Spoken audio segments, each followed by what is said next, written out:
వేదన చెందేవాడు, మనిషి బాధలు పడేవాడు, మనిషి నేను ఈ లోకంలో బతకలేను అనేవాడు.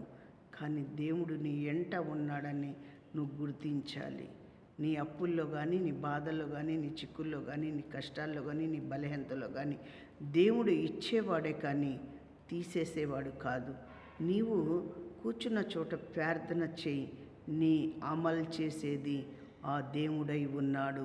నీ కష్టాలు తీర్చేది దేవుడు, బాధలు తీర్చేది దేవుడు, వేదన తీర్చేది దేవుడు. ఈ లోకంలో సర్వము ఆయనదై ఉన్నప్పుడు మనం కూడా ప్రార్థన చేసుకోవాలి. ప్రతి బలహీనతలో నుంచి దేవుడు తీసేయాలని అడగాలి. దేవుడికి అడగంది అమ్మ కూడా బువ్వ పెట్టదు కదా. అమ్మ బువ్వ పెట్టాలంటే అమ్మ బువ్వ పెట్టమ్మా అనాలి. అది అలాగనే భోజనం పెట్టడానికే నీకు అమ్మకు 2 సార్లు అడిగినప్పుడు, దేవుడికి నిన్ను పుట్టించి భూమి మీద తీసుకొచ్చి నీతో మాట్లాడినప్పుడు నువ్వు దేవుడికి ఎంతగా నువ్వు అడగాలి.